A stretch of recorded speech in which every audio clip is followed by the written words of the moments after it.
So, welcome to this afternoon session. And away from the morning session, we are now touching the stuff that's really relevant to the field of us in cycling. I've heard some different languages here, so I think there's some Germans here. Is that right? Yeah. You're from Germany, right? And some people from other nations. I see Australia, the UK, Brazil. Here we go. The World Cup. Yeah. Other nations? Belgium. Israel. All right. Yeah. Belgium. Holland. Yes. Holland. So all the countries that are big in cycling. So I'm really happy about it. And obviously, all these countries who have different challenges. In Brazil and Israel is probably really warm, and in Germany and Canada are mostly the countries where it's cold, you know. And the Tour de France basically does everything. They're going to go from the hot that we have in the UK at the moment to the freezing cold of France, as you know. So the topic of first talk is now goes into heat physiology, and I'm pleased to have Stephen here, who comes all the way from Canada, to talk a little bit on the effects of heat on cycling performance, and maybe give us some advice on, I hope, on how to better prepare our athletes to this challenge. That's going to be the first talk, and right after the first one you're going to go to the second one. It's going to be another challenging environmental impact. That means altitude. Stephen, please. Thank you for that introduction, and also again thanks to the organizers for this conference and for having me speak with you. My work is mostly in extreme temperatures, both extreme heat and extreme cold. The running joke is no one's ever comfortable in my lab. So today I'm going to talk about the heat side. Obviously we've seen in the Giro in the UK, in Ireland with the constant rain that it can also be very cold also, but we'll stick with the heat on this one. So I've titled my talk Physiology, Perception, and also, let me just move this away, Physiology, Perception, and Performance. So hopefully I'll touch a little bit on each. Actually, I'll just wait till people come in.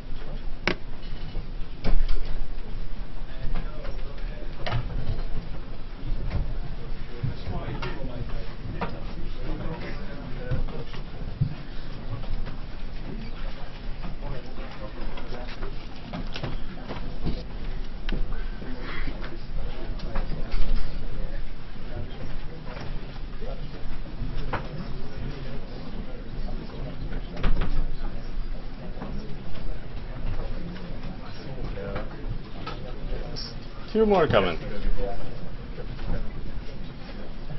Alright, great. So again, those of you just coming up from coffee, I'll reintroduce myself. My name's Stephen Cheung, and I'm from Brock University in Canada, where it can get extremely hot in the summer and extremely cold in the winter. So today what I'd like to talk about is the effects of heat and on our physiology, on our perception, some of the stuff that we've touched on earlier about how our brain perceives heat and how it drives our performance, and ultimately what we can do hopefully to counteract some of the effects of heat. So again, my outline, I'm going to start by talking about some of the main physiological effects, touching on some of the stuff that was presented earlier today on the effects of why we fatigue, and I'll look at some evidence that heat and high body temperature directly causes fatigue. Then we'll switch gears to this whole kind of brain-body idea of thermal perception and how we perceive heat and how that may affect how we are able to or willing to exercise. So with the physiology and the psychology out of the way, we'll then look at some of the possible interventions. One I'm sure most of you are familiar with is with pre-cooling, trying to cool our body down before exercise in the heat.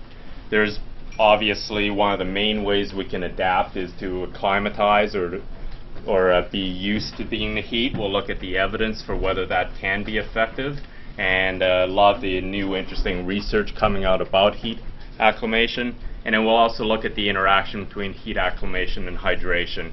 Obviously, one of the things that happens when we are very hot is that we sweat and we lose a lot of fluids. So we'll look at the interaction between heat adaptation and hydration, then we'll try to summarize.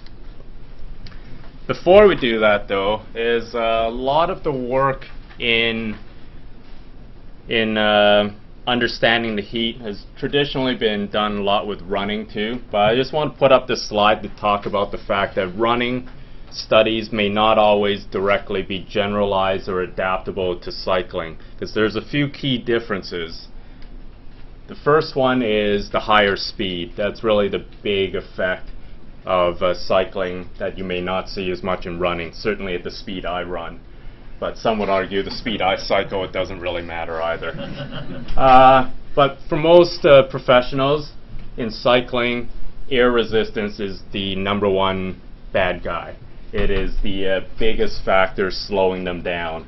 And there is much more to kind of speed than just air resistance. There's some suggestions by Lars Niveau, certainly in Denmark, that there may be an actual ergogenic benefit to heat that may not be present as much during running. Namely that there is a difference in air density. Classic law says that air density decreases with higher temperature. So if you were trying to set a world record, you may actually want the velodrome, for example, to be a little bit warmer than you may normally think of.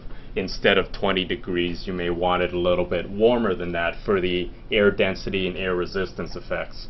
And also, there's a lot of engineering that we're not going to get into, but the velodrome speed, the track may be faster at one temperature or the other. So that's another consideration.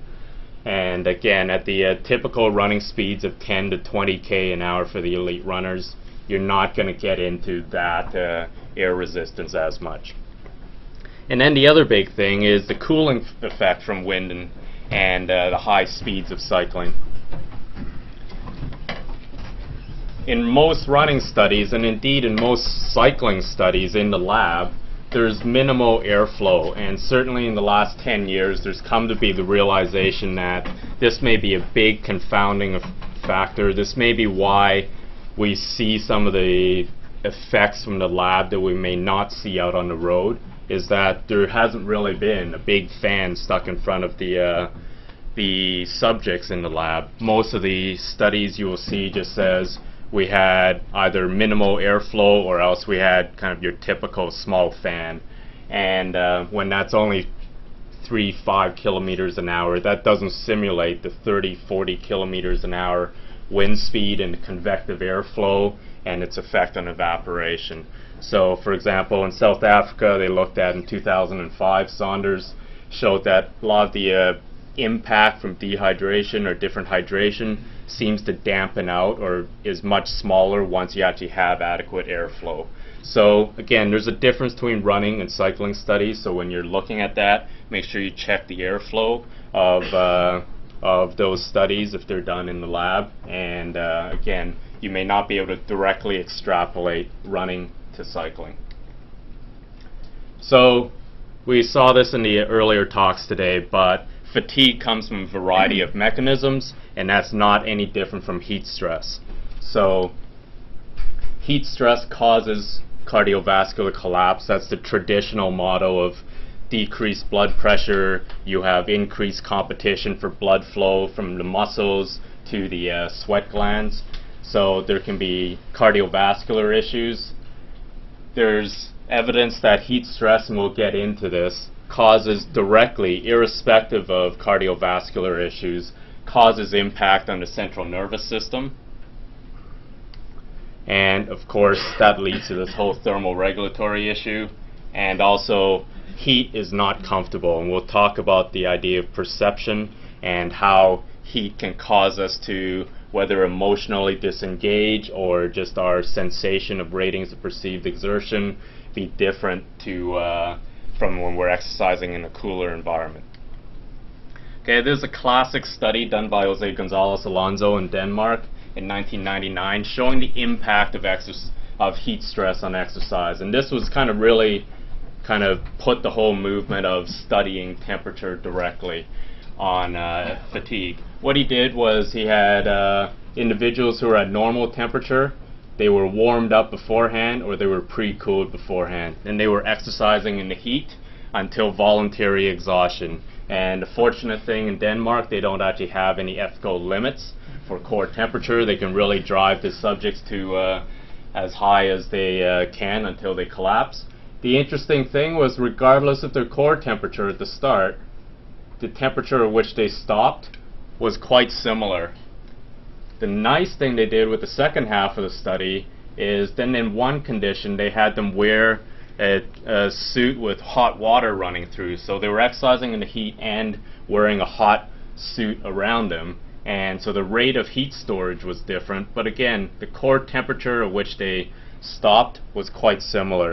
So their summary, their key contributions was that core temperature at voluntary termination, regardless of their starting temperature, seemed to be quite similar, and also regardless of the rate in which they increased their heat. So this study has been cited probably more times than most studies in our field of exercise physiology in general. And since then, a lot of people have looked at, well, what is it about heat directly that causes fatigue or premature fatigue?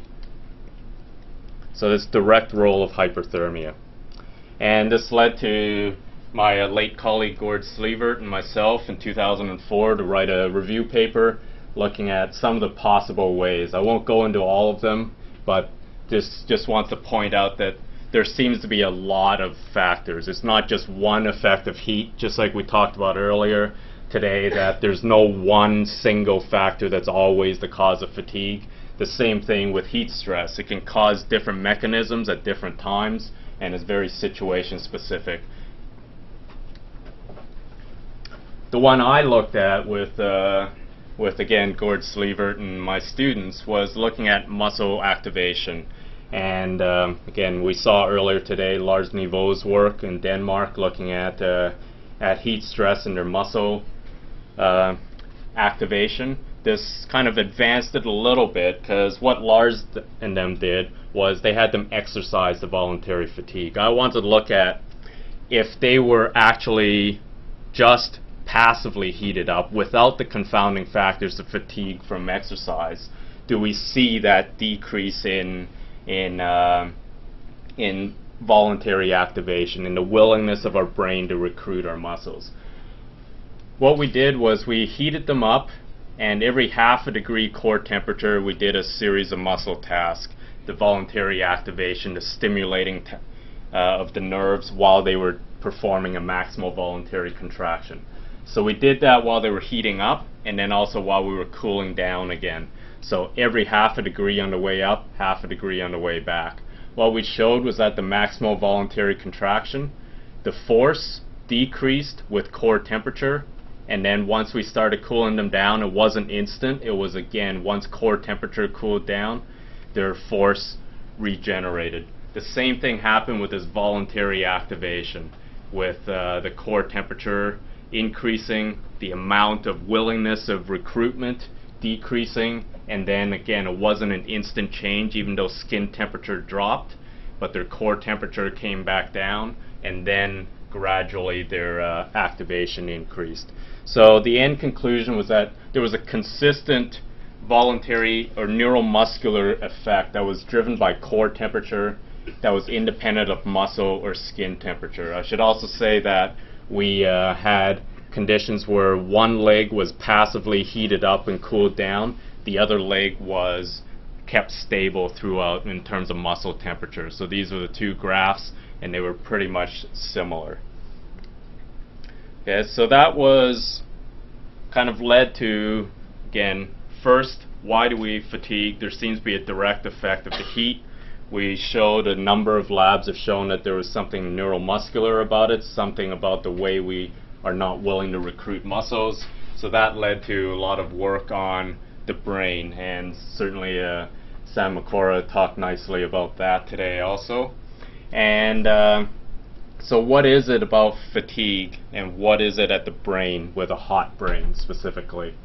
So there seems to be cerebral blood flow changes, and again, Lars Niveau in one of his nice studies in the early 2000s demonstrated with high body temperature, high core temperature, there seemed to be a decrease in blood flow going to the brain.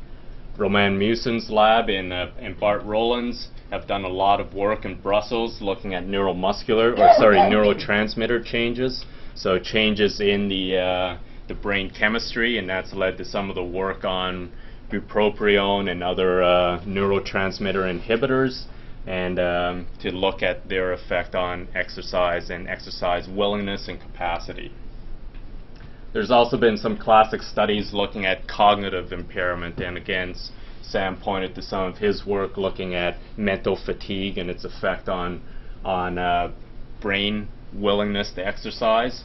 And so there's been a lot of work that has looked at just high body temperature, decreased psychometric performance. When you're hot, you seem to require more neural resources to perform the same mental task. And this led to this idea of a decreased overall arousal, again, this willingness to exercise when we are hot. So now we seem to have this bigger picture now. There seems to be a direct effect of heat. One of the things that it seems to affect is our willingness to recruit our muscles, and also that a hot brain causes some issues with this muscle recruitment. So this leads to this whole idea of the brain-body connection, and we've seen two different models so far of how the brain and the body interacts to perform an exercise as efficiently as possible. There's other psychological models too. This one, Craig 2002, is very popular in the field of psychology, this interoception, and I think the citation on this is about 2,000 plus times, so certainly it's a big issue in psychology research. The big thing with this is Craig tries to look at the kind of where this might all be actually integrated. What's the actual kind of anatomical sites for different feelings and thoughts.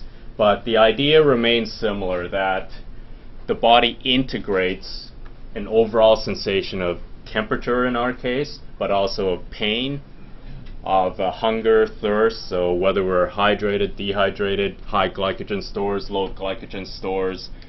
And it comes up with this whole idea of this material me, or this physical self, or this emotional state. And that's the basis for self-awareness, and that drives how hard we're willing to exercise. So again, similar ideas across different models, that the brain, when you alter it, whether it's the sensation, whether it's the comfort, emotion, there is an impact on our willingness to exercise as a result.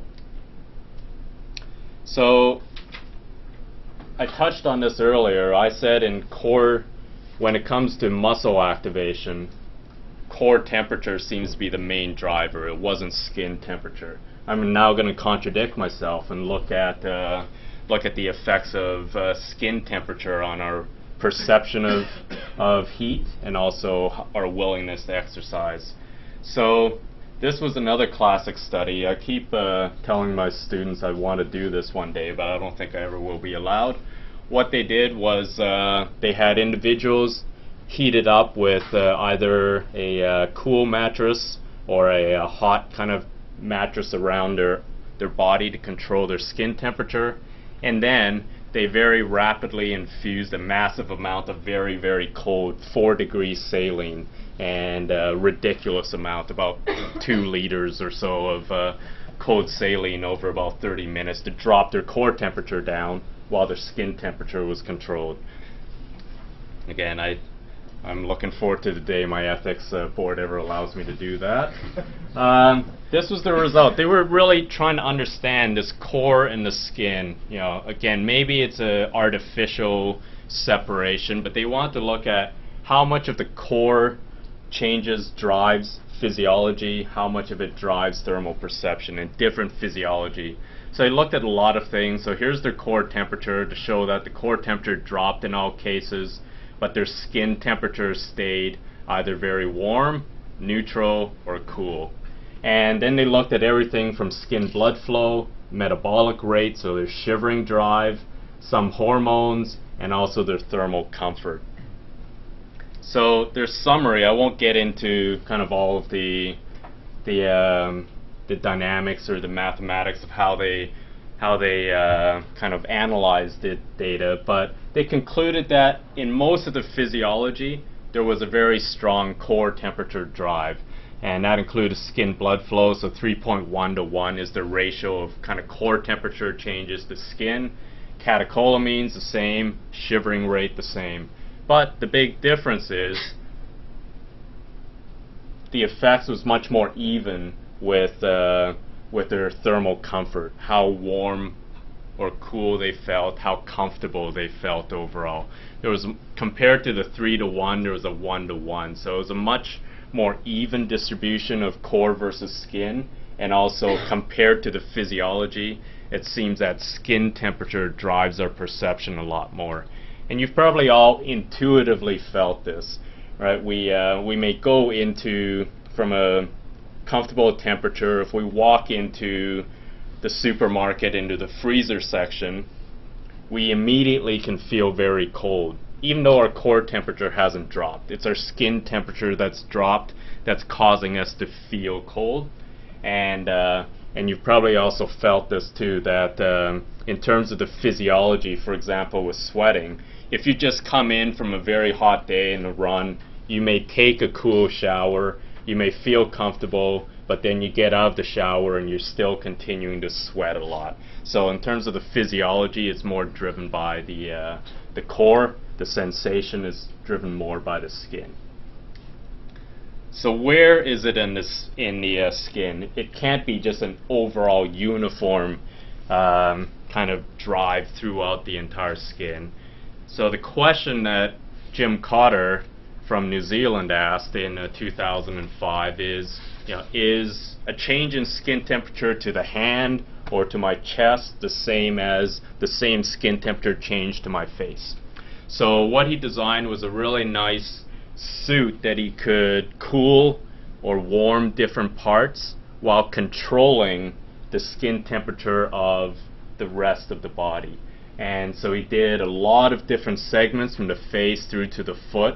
So what he found was that in terms of where on the skin is the most important in terms of thermal sensation, thermal comfort, it was by far and away the face in terms of its contribution to your overall thermal comfort. And that was true with both the heat and with the cool.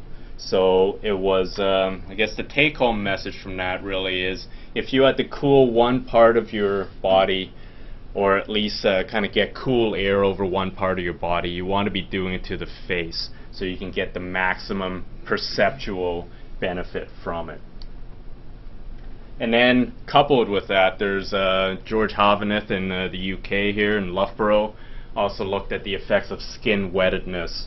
And so it's not just how cool or warm your skin feels, it's also how wet it is. And most of you have felt the same thing. If it's a very hot, humid day, even though the temperature may be the same, you feel really uncomfortable because your skin is very wet and damp and very clammy. So the same thing also seems to exist in terms of your perception of thermal comfort based on how wet or dry your skin is, and also where on the body it is. And then the interesting thing is, can we alter that? There seems to be an effect of fitness, and what this slide shows is that we had a trained and untrained group, and their physiology was the same in terms of the heat stress they were experiencing, but the fit individuals were much lower in their thermal comfort. So we can adapt the heat, and that seems to be the case with fitness. We seem to perceive heat as not being as bad. So there's a benefit to experience and habituation, and then there's a benefit to psychological skills training. Martin Barwood in Portsmouth looked at trained runners in the heat, and what they had was a 90-minute self-paced run in the lab. One group had 4 hours of psychological skills training revolving around those goals, and the others just went their merry way, came back 2 weeks later. The really fascinating thing was that the control group with no psychology training had no difference in their running distance overall. Yet in the psychological skills training, there was a huge benefit. They ran 1.15 kilometers further, And although there was no difference in their ratings perception, there's no difference in their skin or their ear temperature or their sweating rate. And this psychological skills training wasn't focused on better running. It was focused on better performance and sensations in the heat specifically. So it seems to be quite an effective psychological self-talk. The other thing often we've done, and you've seen this a lot, is the effects of pre-cooling. And again, Gonzalez Alonso demonstrated classically that if you could drop core temperature at the start, you essentially have more time before you hit a state of fatigue. So that's really driven a lot of the pre-cooling work too. So this theory, it extends the window at which you can work. The practice in cycling certainly has been ice vest and hoods, such as in here. We can also use cool baths. Some of the latest work has been using ice slurries, so kind of slushy ice for its extra heat capacity when it melts. There's lots of outstanding questions. We know in general it works, but ultimately it comes down to practical modalities to use in the field and how much we want to cool, the duration of it, how quickly we want to cool them down, how quickly before they start competing do we want to finish. So there's still lots of practical questions, but the theory I think is quite demonstrated. And we just published British Journal of Sports Medicine, a meta-analysis on the existing pre-cooling studies. And what we did was we broke down the different categories of exercise.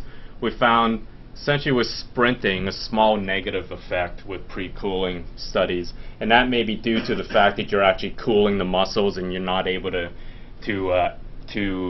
mechanically use them as effectively. But we found moderate benefit with intermittent and very high effect with endurance exercise. So certainly pre-cooling, again, goes back to the theory. It definitely does seem to work in practice also. And then there was a moderate benefit during exercise itself. We found 5 papers that actually looked at cooling during exercise. This was a picture from, if you're going to pre-cool, do it properly. This rider seems to be doing quite well, has a very tight fitting full coverage vest, has a cooling collar also, so getting a lot of surface area, getting a lot of perceptual benefit too from cooling the head and the neck. Whereas this was a picture I took of Tony Martin at the start of the Tour Prologue in 2012, and look at his ice vest in comparison. Very, very small surface area. He has a few, I think, ice strap around his wrist, and importantly, he has no fan in front of him. In fact, in walking around the team buses, I didn't see a single fan in front of the riders, even though it was a very warm day that day. So if you're going to pre-cool, do it properly. So can we use heat adaptation as an ergogenic aid? Racing in the heat, what's the timeline for adaptation? And also, can we use heat adaptation in cool environments as an ergogenic aid to improve performance? Is there a benefit in adapting before we exercise in the cool?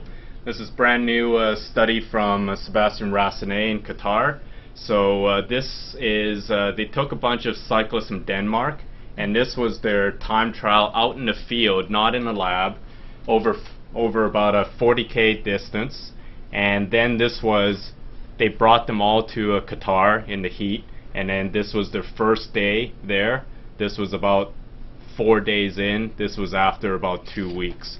So it shows that there's definitely a decrease in ability in the heat. Eventually you should be able to adapt back to baseline, but you're not going to get above baseline. So all you can hope for is to be as good as you were in the cool. Okay, and heat acclimation benefits. Also, looking at the second question, Lorenzo and from Chris Minson's lab in Oregon looked at can you use heat acclimation in a cool setting. So after you've adapted to the heat, how do you perform in the cool? This was the control group, and you show the line of identity is pretty much bang on where they're before and after. But what they saw and claim in the heat adapted group, there was a significantly better performance in the afterwards, even when you are heat adapted. So there seems to be some benefit for heat adaptation if you're going to exercise in the cool.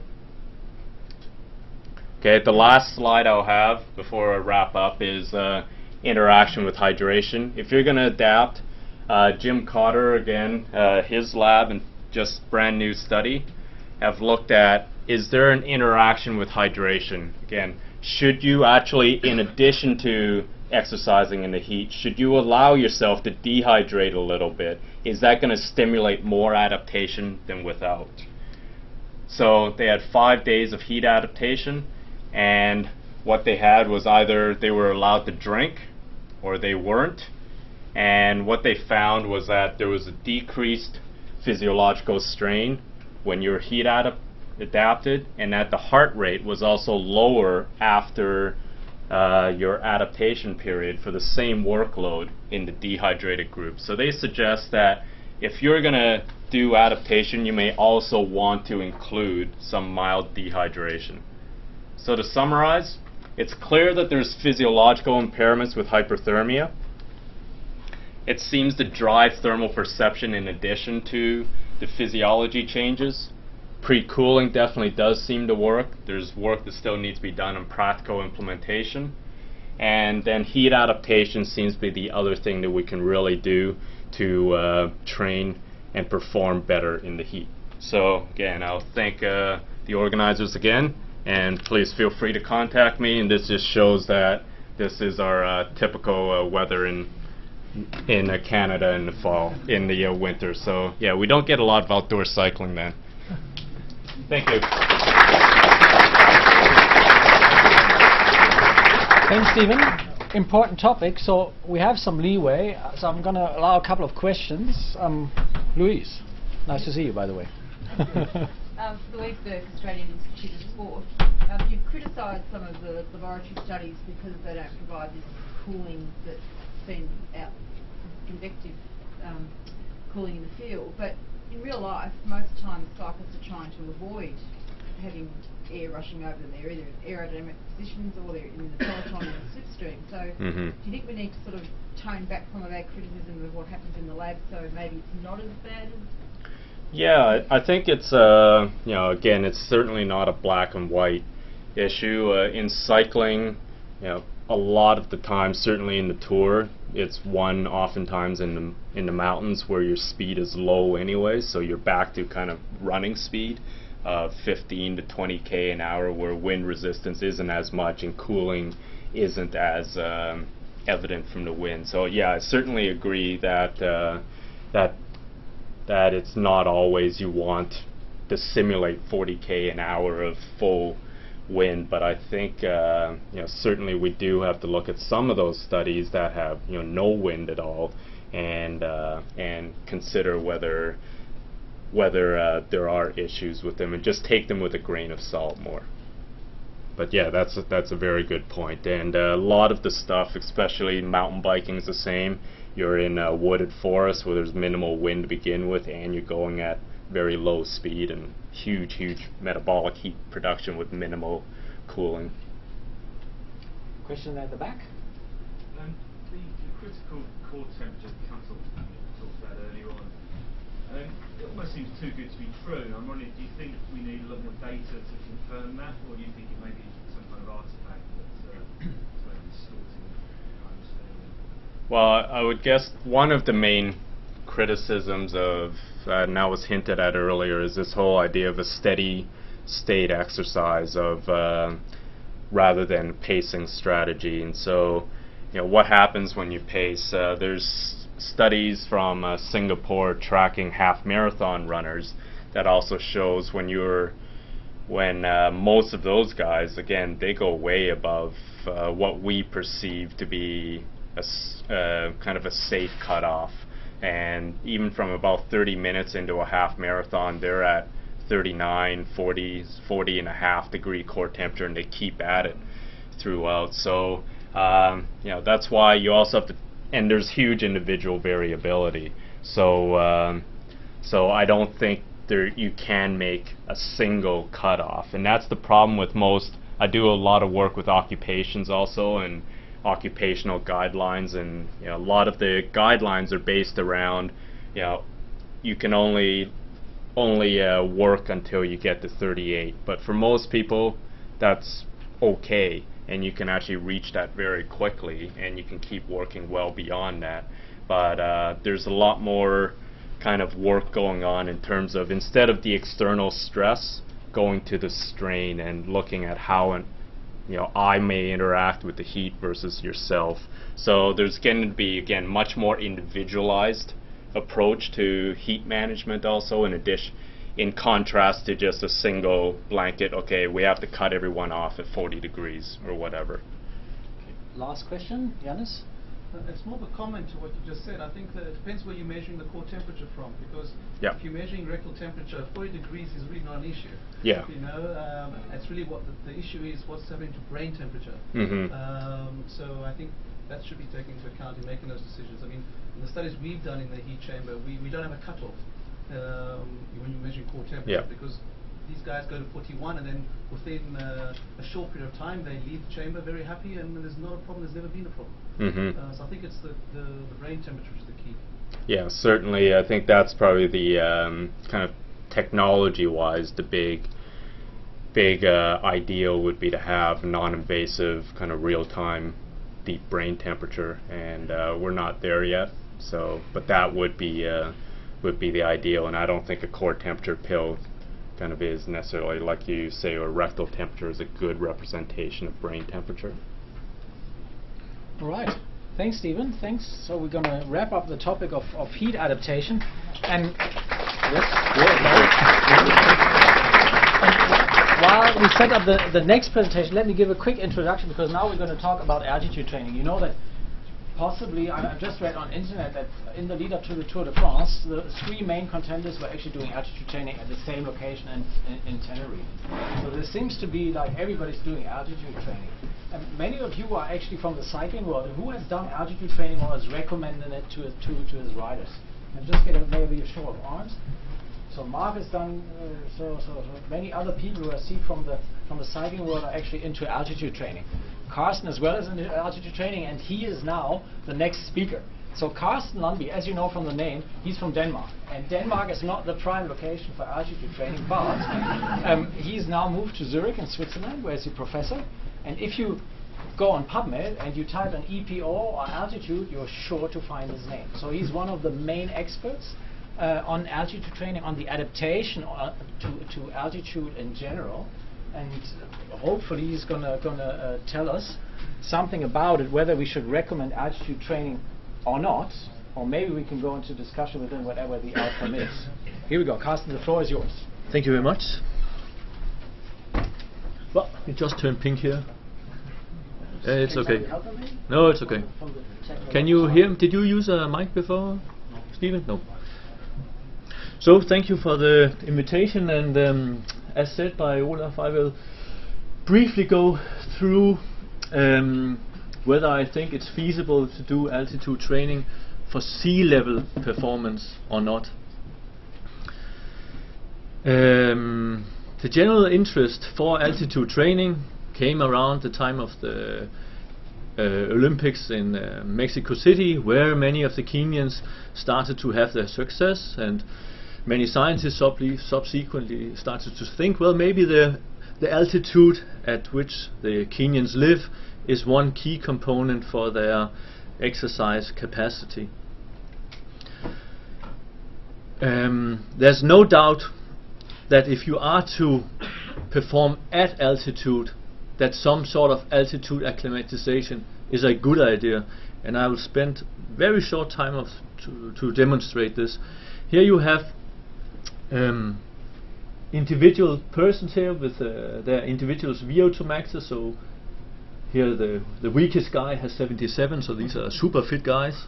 They are studied before the Olympics in Athens at sea level, and then on day one at exposure to 2,330 meters altitude, performance is decreased by 13%. That it looks like it's decreased to a similar extent in each of these is probably chance.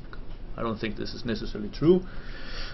But with 1 week of acclimatization, performance at that altitude was increased by 3% after 14 days, by an additional 4.5%, and after 3 weeks, performance was a bit higher than after 14 days, but not a whole lot.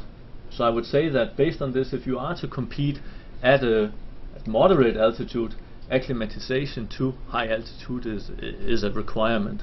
It's of course not very wise to compete here if you can increase your performance by 7.5% by staying there for 14 days. So this is the effect of altitude acclimatization on performance at altitude. The rationale to do altitude training, however, is usually to increase exercise performance at sea level, and this is what I will be talking about the remainder of the talk. And there are generally two schools. Either you think you should do altitude training in order to gain adaptations that occur during altitude acclimatization, and this could be an increase in red cell mass. Or the second school is you should train in hypoxia while, for example, you live at sea level. The reason being that some people think that during exercise, normal exercise training at sea level, the main stimulus for peripheral adaptations within the skeletal muscle is tissue hypoxia. And if you add an additional hypoxic stimulus on top of that, that you will superimpose the training response. So two very different schools, two very different ideas, right? A year ago, there was a consensus meeting with the International Olympic Committee, where a few of us, me and some colleagues, we were to evaluate, does altitude training increase exercise performance or not? And so we went through the literature, and although you have many manufacturers of these hypoxicators that will tell you that, yes, sitting in your chair, breathing hypoxia for 5 minutes, 5 minutes off, 5 minutes on, that this should increase exercise performance, it does not. There's not a single study that is performed in a double-blinded and placebo-controlled manner that shows this. So, finito for that one. The next I would like to move to is live low, train high. So if you do this, you anticipate that the training response that you do in hypoxia will be superimposed due to the local tissue hypoxia. You do not anticipate an increase in red cell mass here. It could typically look like this. There's a guy selling these downstairs. There's no doubt that there are numerous studies showing that if you do training in hypoxia while you live at sea level, you will induce a higher expression of certain genes that may be of relevance for exercise performance. A gene, however, does not by itself, of course, or an increase in gene expression does not lead to an increase in exercise performance. You need the protein to follow it too. Hans Hoppler von Bern has done many studies on live low, train high, where they have seen molecular adaptations but no performance gains. There are few studies that have seen gains in exercise performance at sea level following a live low, train high exercise intervention. One of those frequently cited is by Dufour, and over here you have the hypoxic training group versus the normoxic group. And as you can see, there are VO2 maxes. So here you have the individual changes following either normoxic training or hypoxic training. Over here you have their average VO2 maxes. So these are active human beings. And after 3 weeks of either normoxic or hypoxic training, you see these differences in exercise performance. In the hypoxic group, they have a little star.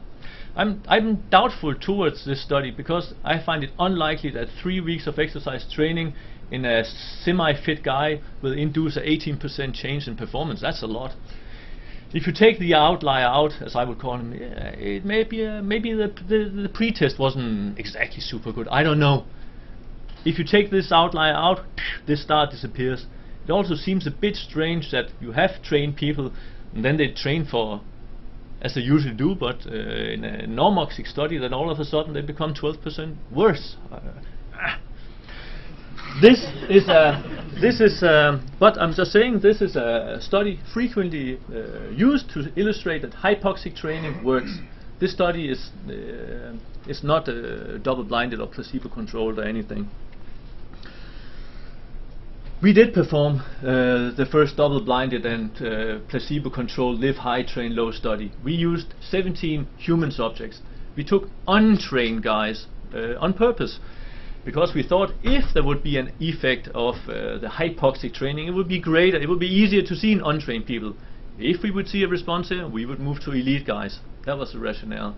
We did it for 6 weeks, and they trained for 60 minutes every second day, and they, without going into detail, they did hard training. We took biopsies and looked for gene expression, and yes, we saw an increase in some genes that are of importance for exercise performance, but at the more functional level, we didn't see anything. We actually counted the numbers of mitochondria by electron microscopy. Here you have the Neuromuscular training group, here you have the hypoxic training group, here you have numbers before training and after training. As you can see, and this is of course more or less a chance, I would say, the increase in mitochondrial volume density is exactly identical in the two groups. At least there's no difference. Also, so nothing on mitochondrial volume density. A thing that is known, or a factor that is known to be of high importance for exercise capacity. Here I've just copy-pasted something from the results section, but in essence, besides counting the number of mitochondria, we assess their function. It has been proposed that if you do hypoxic training, that the mitochondria become more efficient. We measure mitochondrial efficiency, but as you can see here, hypoxic training had largely no specific effect on the respiratory capacity of the skeletal muscle. We saw no peripheral adaptations within the skeletal muscle, and therefore, to me, it's also no bigger surprise that we saw no effect on exercise performance. Here you have the subjects training in Neuromuscular, in this row over here. Here you have the guys training in hypoxia, mean power output, doing the VO2 max test, and here doing a time trial test. We saw a tendency to an increase in exercise performance when we performed it in hypoxia.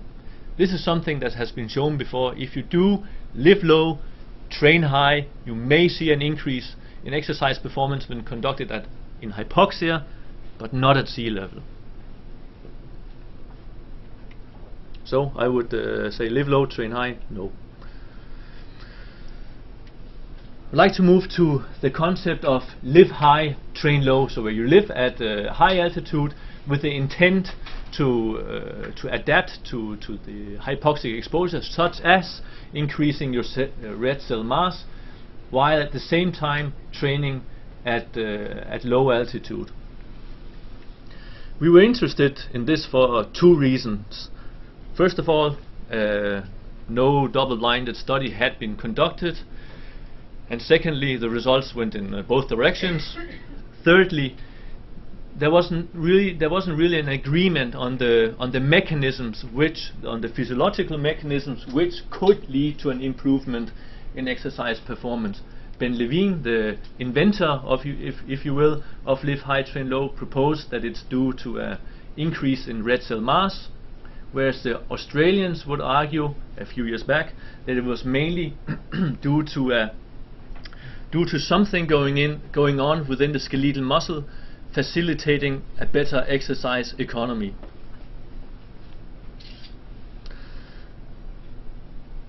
Nothing. So we decided to do a live high, train low study, with the main goal was to determine how performance is increased. Is it related to an increase in red cell mass, or is it due to changes within the skeletal muscle? And we wanted to conduct a double-blinded and placebo-controlled, and we wanted to use elite athletes. To do such a study, we moved to Prémanon in France, where they have this facility where the top floor can be flushed with nitrogen. So some rooms you can have hypoxia and some you can't. That's an ideal setting if you want to do a double-blinded study. Of course you can't drive some subjects up a mountain or some not, because they will know where they are. Before, this is kind of in the opposite order as you would do science and then implement something on elite athletes, I guess. But we were interested in performing a scientific study here, and I wanted to know, is it feasible for our subjects to live here for 16 hours per day, that's what we decided on, for at least 3 weeks, and training the surroundings. To test this, we used the national Danish cycling team. So I guess in normal settings you would first do it on healthy subjects and then do it with a national team or something, but we had the opportunity to do it the other way around. The cycling team, they thought it was okay to live here, so we figured, okay, let's do it.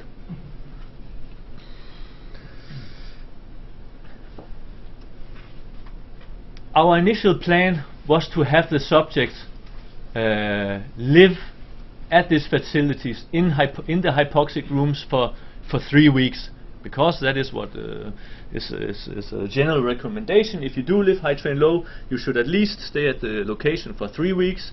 You should at least stay at 2,500 meters. You should at least do it for 14 hours per day. So we topped it up a bit. We said, okay, we do 3,000 meters and we do 16 hours per day. As I will show you later, after the 3-week intervention period, we didn't see anything. So therefore we prolonged the study period by a week, and therefore also had to cut down on the post measurements, which we had initially planned to be 3 weeks long, to only 2 weeks long. Of importance also in this study is that most of our measurements are only on a very few occasions not done in duplicates.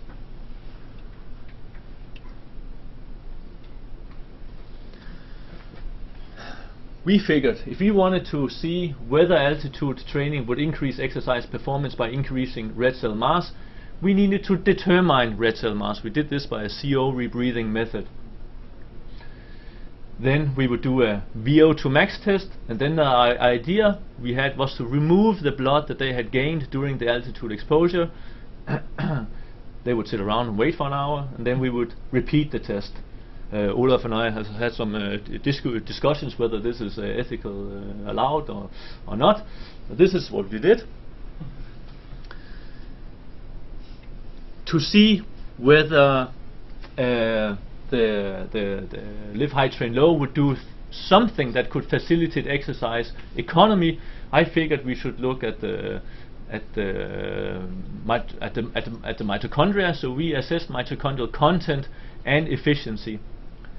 I'll just go over this briefly, but in comparison to the placebo group and also to the measurements, we did not see an increase in neither mitochondrial content, here measured as citrate synthase, or in the economy of the mitochondrial content of the mitochondria itself. The mitochondria did not become more efficient due to the intervention. Since we saw nothing at the site of the skeletal muscle in terms of alterations within this mitochondria, it's also no greater surprise to me that we saw no difference in exercise economy, here measured as oxygen uptake at 150 watts. Here it says in hypoxia. We did this in hypoxia, we also did it in non-oxygen. It shows exactly the same. I think today, a few years later, no one is really arguing that altitude training would increase exercise economy. We also published a study a few years back where we had more than 100 subjects exposed to various altitudes, where we up to a very long time, 13 weeks, where we saw absolutely nothing on exercise economy. So I would say that this we can cross out, as I said, and I think that most will agree with that. After 3 weeks of high altitude exposure, we did not see an increase in the red cell mass in the live high train low group. It's identical to what it was before the study, and it actually remained constant throughout the study in both populations.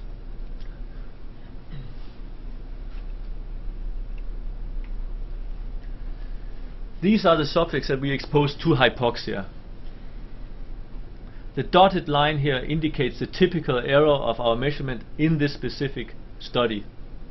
You can see that half of the hypoxic subjects had a higher HB mass after 4 weeks of live high, train low that was greater than the typical error, suggesting that they had an increase. The other half did not. So this is what Ben Levine would call responders. This is what he would call non-responders. I think it's simply biological variation. There's a very nice study by Nicole Schmidt and Walter Prommer a few years back, where they looked at the biological variation of HB mass. HB mass is obviously not a constant thing.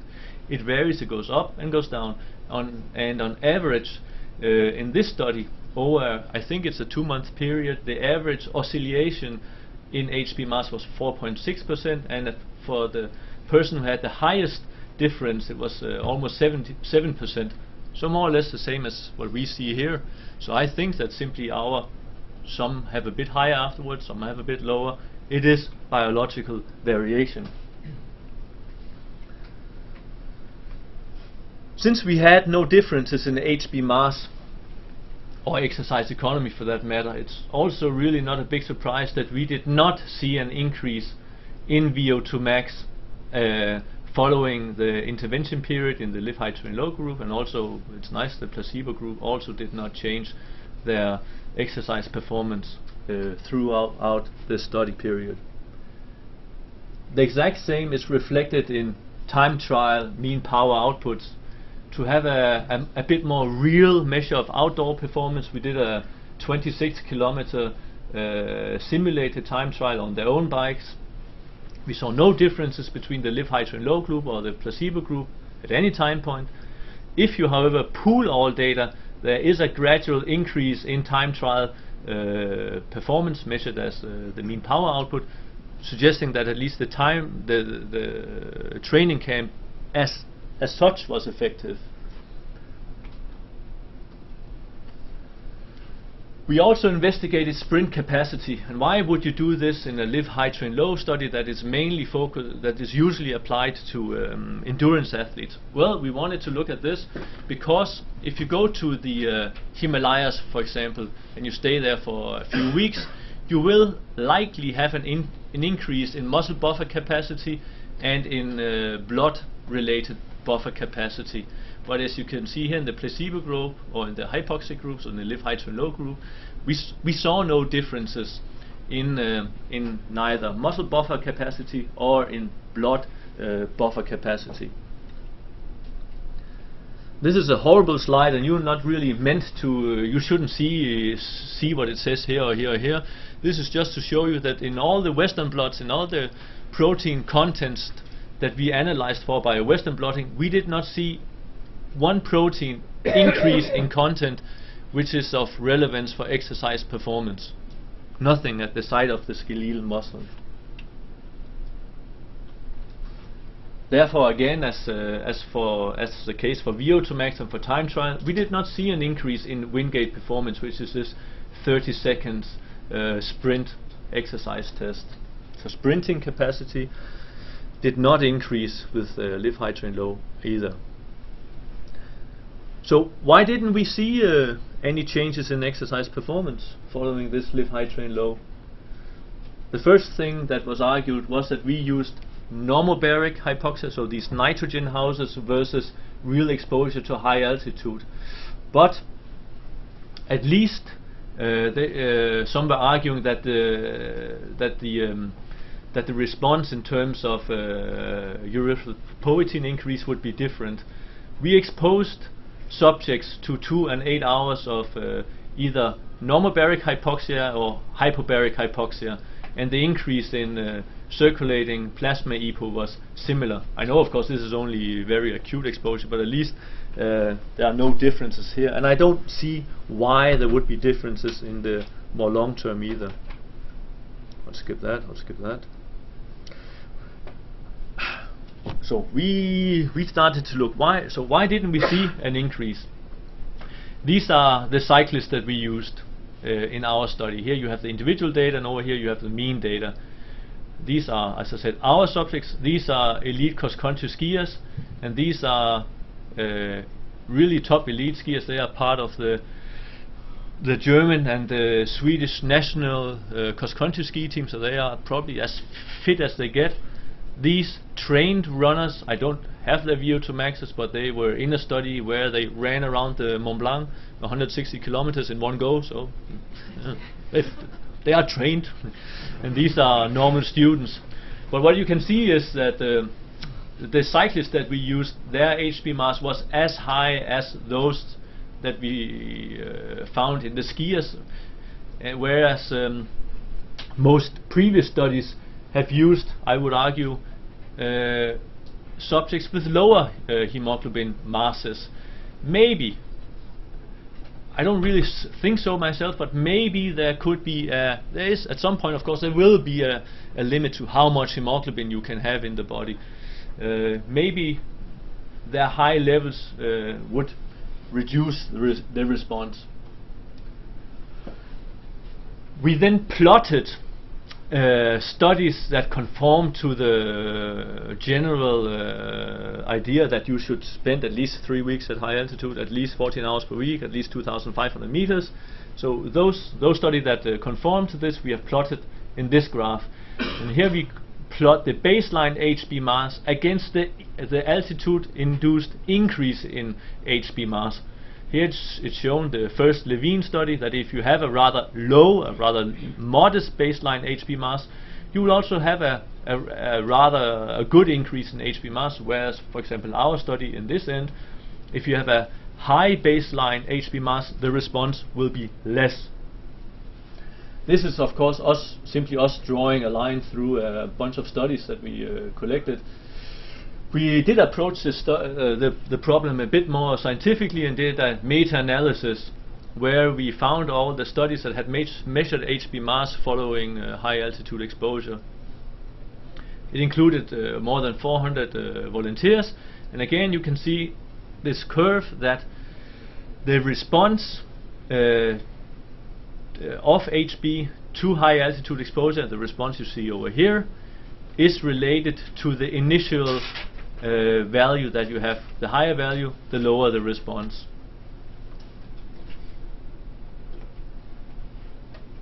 I also want to show you this very nice study done by the Australians. They have done here 2 blocks of altitude training. One block here, 3 weeks, right? Then the subjects went back to sea level and they did block 2 over here. And what they report is that 3 weeks of live high, train low altitude exposure can induce reproducible mean improvements in HB mass. So the average, you have an increase here in HB mass, you have the average increase here, but at the individual level it's not reproducible. So you may see although you may see an increase in your personal HB mass here, it's not guaranteed you will see it in the second camp. Carsten, sorry to interrupt. I've been sent in by the others because everyone was scared to interrupt you. Ah. But we're running very short of time. Okay. Now, 4 more minutes. 4 minutes? I think so. Is that okay with you all in here? Most of the other sections are delayed by about the same amount, so you won't be missing much on any of the other parallel sections. But they're just about to start. So okay. if you can keep it to 4 minutes, that would be terrific. Thank you very much. Okay. So here we plotted the increase in HB mass after live high, train low. If you do not have an increase in HB mass after a live high, train low camp, you don't really see much of an increase in exercise performance either. Remember, I showed you this graph where it's, yes, at the mean level you can reproduce it, but not at the individual level. It's even worse for time trial performance. Yeah, so there's no predictable response. You may increase your performance a bit one time, like this guy here, and then it's decreased the next time. So I would not recommend live high, train low to elite endurance athletes, since I don't think there is a convincing increase in performance following live high, train low. Also very important, there's no predictable response for a given individual. And I think many people seem to forget, or not consider at least, that live high, train low may limit other important factors for elite performance.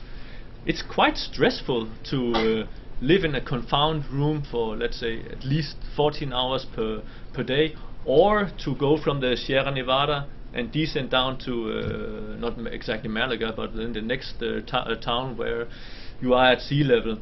I think there is a lot of stress involved with live high, train low that may be negative for exercise performance. So I would cross that one. I would like to also question at this point, or remind you, that the evidence for live high, train low being better than live high, train high, so where you live at a high altitude and train at high altitude, is based on one study. That's in the drug industry, in the pharma industry, that wouldn't work. And the effects are modest. I mean, Ben Levine, he reports a difference only here after 3 weeks on return to sea level. So we have to remember that the live high, train low compared to live high, train low is based on one study. And by the way, also remember that the authors argue that live high, train low may not be as effective because it may limit their exercise capacity at high altitude. But please remember that there's not. I'm saying that live low, train high does not work, but I'm not saying it actually induces a negative response. There's not one study showing that live low, train high induces a negative training response. Some see that it doesn't work, but not negatively. We're about to finish. One last thing. So we also started to think, well, okay, we saw in our live high, train low, we saw no increase in red cell mass following 4 weeks of altitude exposure. We started to think, well, do we actually know how long time it takes for HB mass to increase at altitude in normal subjects residing there, not doing any type of altitude training? And I would say, based on reviews in the literature, we don't. So we exposed 10 normal individuals to 4 weeks of 3,450 meters altitude, and we chose this altitude because we know that people born and raised in Leadville in the US at 3,100 meters, they do have a higher HB mass. So we know if you stay long enough, it will be up. We wanted to know, is 4 weeks sufficient? The beauty of this part here is that it's easy to control for everything. This last data point I got yesterday. Here in our subjects, we saw an increase of 5% of HB mass, so from 842 to 880 after 20 days of high altitude exposure, which remained at this level with a further 8 days of altitude exposure. So we know that if you stay high for long enough, you will have an increase in red cell mass. Whether this 40 grams increase in hemoglobin mass is sufficient to increase exercise performance is another thing. This wasn't the goal of this first study, though. So now we need to consider, what do we do now? Do we try to take really athletes up there to see whether they with a higher HB mass, whether they can still increase it a bit? Or do we start by taking these untrained guys and have them descend a few hours per day to see whether live high, train low is still working? This is something we need to think about. But I wanted to show you this also. Carsten, I'm very sorry, I'm going to have to stop doing this section because it increases in everybody. There's no responders. That's cool. These here, skiers, they don't do live high, train low. They do live high, train high. They go to Südtirol to exercise here 3,500 meters. They live high, train even higher. They live at 2,500, live at 3,000 train at 3,000 meters. These are Swedish cross-country skiers. All subjects in our study had a medal at the Olympics. Bang! If they stay there for 3 weeks, they have an increase in red cell mass. So I think maybe we should reconsider to do live high, train high instead of live high, train low. Thank you.